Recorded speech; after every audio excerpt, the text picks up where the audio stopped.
speak of as mental time travel.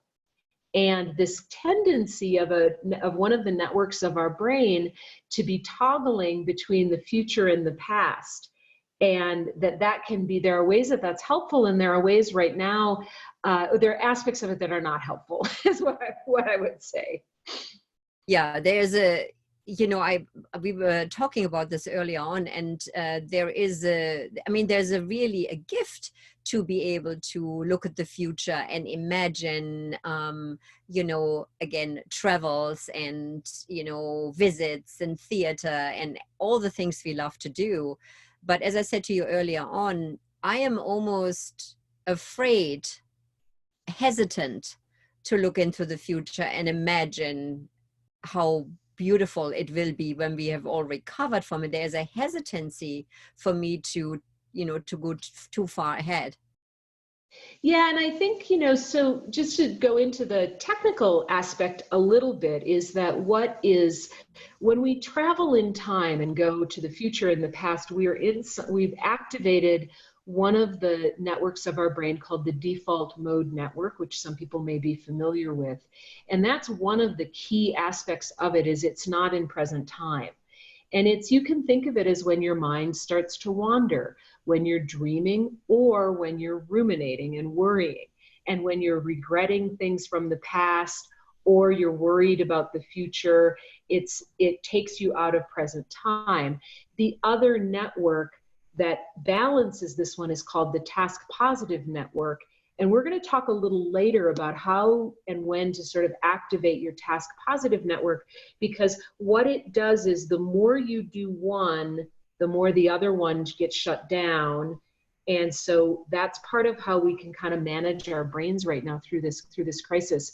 So one, I think for a lot of us, because we have a lot of maybe time on our hands, this default mode, mind wandering, either dreaming or worrying or regretting, is really getting activated. Is that true for you, Ursula? Oh, absolutely. Yeah. And you know, I already in normal times have an issue. I already have an issue with rumination when I'm too much in the dreaming and, you know, the wandering stage. So for me, this is really challenging. And at the same time, I also don't want to over obsess on the task and on the doing, because I am also seeing that a little bit, that people are so hell bent on doing and renovating and cleaning, that feels a little bit like I'm running away from what is actually informative about the past and could be informative about the future. Well, and I really love that you say that, because the default mode is going to be much more where we're processing our emotions. Yeah. And one of the critical things in this time, we're going to do another video about this, is that we've got to process the emotions as they come up. And so if you say it's sort of like, you know, the fear and everything is coming up and it doesn't get processed because I'm just like, let me clean another closet, that has a downside too. So like everything with the brain and the body, it's all very layered and complex. So it's for us, I think that what Ursula and I sort of come to is, it's not that any aspect of our being is bad. It's a question of how we use it, and can we be the sort of orchestra conductor of the experience. So there's an aspect. I really, I love that. It's for me, it's an awareness, you know, like, where am I going? Where am I drifting to? And what is needed right now to keep me in a sense of balance and equilibrium, which I think that is the key for me, is having that, you know, having that balance when I'm neither obsessing about now cleaning yet another closet, versus, you know, also not wanting to dream about the possibilities for the future. Yeah, and I think that what makes sense to me about that is that the brain is, and this is a longer conversation as well, but what we're trying to do is predict. And that's part of what the default mode gets very activated in, is this process of us trying to be, stay alive by saying what's next. And one of the things that's just so hard about this time is that it is very hard to predict very far out. And yeah. I love that you say this, because what I noticed the other day, I did the very thing I promised myself I wouldn't do, and that was getting obsessively clued into, K11 News, CNN, because and at some point I stopped myself and I was asking myself, like, what on earth is going on? Like, what are you doing? And I realized it had something to do about this prediction. I wanted to watch the news because I was hoping it would give my brain a prediction access point. And the more I watched, the more I realized that it was actually doing the opposite. Yeah. I mean, I think that I feel like it's sort of like looking for the Wi-Fi signal. Like, yes. What is it? Can I find it? And that's incredibly energetically draining. And we kind of have to be, there's this thing about sort of being ready for the worst and all of that. So this not being able to predict very far ahead, I think, is part of what we just need to understand about ourselves and manage as best we can. So I think when you say, like, you can't really dream about what might be fun and all of that, but at the other hand, you don't necessarily want your brain to go into this, the scorched earth kind of, everybody's hiding into the desert. Right, it's the zombie apocalypse, that's not useful either. So I was saying to my son last night, we were having a little FaceTime, their cat and my cats, and, we all best friends. We all get together and talk about the cats, which, it's perfectly fine with me.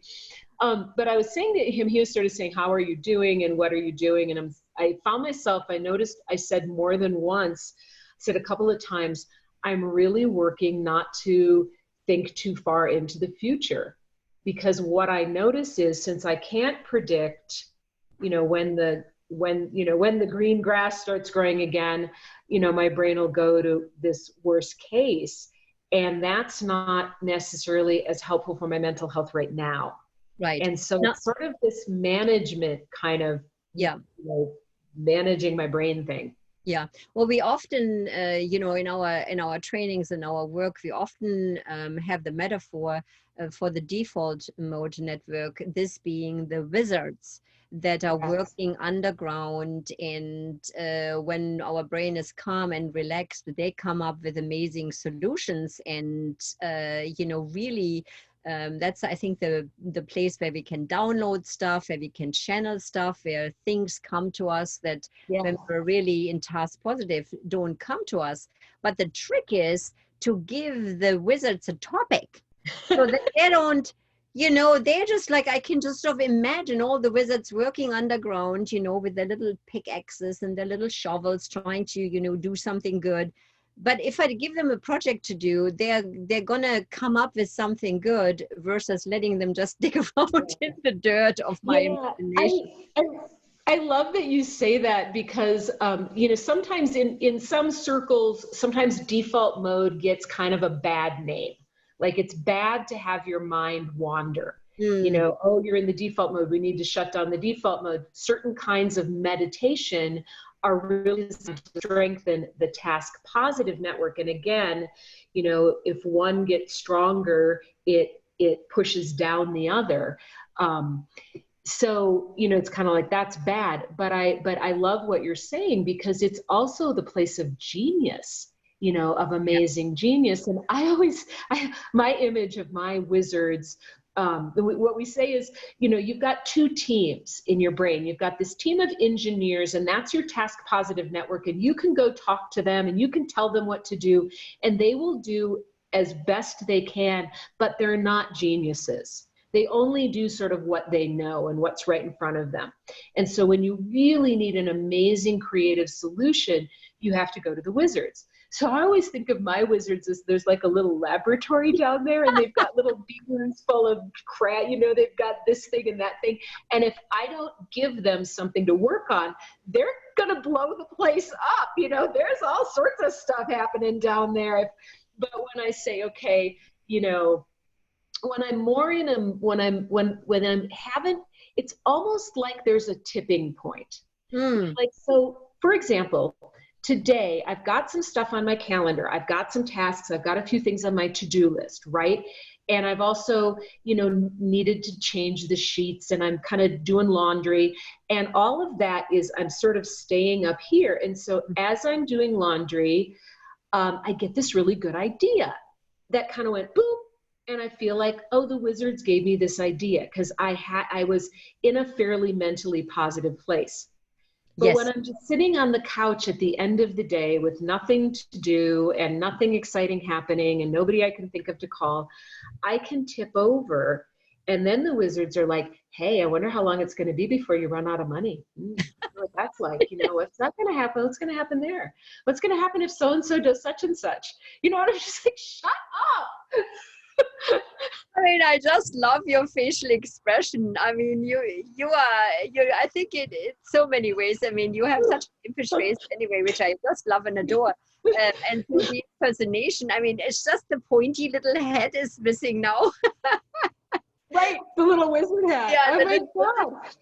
Yeah. So even I find, so let's shift to that, and let's talk a little bit about how do you, the tipping over the curve. I think the other thing I want to say, and then let's talk about kind of how do you engage this, you know, engineer part of your brain. The other time the curve really tips, and this can be a really tough one, is 3 in the morning. 4 in the morning. Oh yeah. You wake up, you probably are waking up because you're running more stress chemicals through your body. Your adrenal glands are more active because there's, you know, more stress. And so it's a little harder to sleep. That can get you waking up at 3 or 4 in the morning. And then the wizards are like, let's have a party. Yeah, let's blow the laboratory up party. Not let's build, you know, let's build something really beautiful and constructive. Let's find out what how happens if you blow put it up. ammonia and, you know, like vinegar together or something, and you're just, so what can people do at that, like at the 4 in the morning, 3 in the morning, the wizards are like making all sorts of nasty concoctions because they're just off and running. What are some of the strategies that help you kind of shut that part of your brain down? Because at that part, what's going to happen if the wizards get too active is they're going to keep you there. You won't get any sleep because they'll actually activate more adrenaline. So go ahead. Oh gosh. I mean, if I could write a book on that, and you know, I think I'd be rich. So you mean anything else other than drugs? Well, okay, let's talk about that though. One of the things that I found, I don't like taking over-the-counter sleeping pills, although this might be a time for them. Don't take Ambien, it messes up your brain and you don't want to do that, and you don't feel rested anyway. It's an illusion of rest. But one of the things that I will do is I will take GABA, because GABA will help calm down some of the impact of the adrenaline that's been kicked up in my brain. And I don't find a morning after issue with GABA. No, I take GABA before I go to bed, and I have noticed a difference. But the other thing that when I have the wizards, you know, sound the alarm and, you know, wake me up and they're getting into mischief, is I then prefer to get up. And whatever is running through my mind, either make a to-do list or whatever is bugging me, whatever is like the poke, you know, the poke at night. I like to get up and address it. Or, so that's one strategy. Or the other thing that has really worked is I have a whole bunch of like music, classical music sends me to sleep.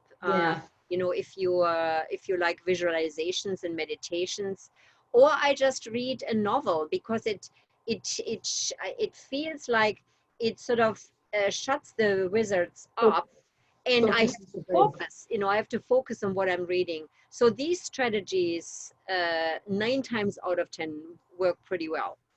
I think that's really good because and I think the thing, often the wizards are big drama queens in my Oh, they're in my opinion. Mine are anyway. My oh, wizards are drama queens, and they make the smallest thing into the biggest catastrophe, and then show me every possible way. So I think that, writing things down and saying, actually it's just it starts to focus in on what can you do about it, mhm. and activates the engineers, because the engineers are not drama queens.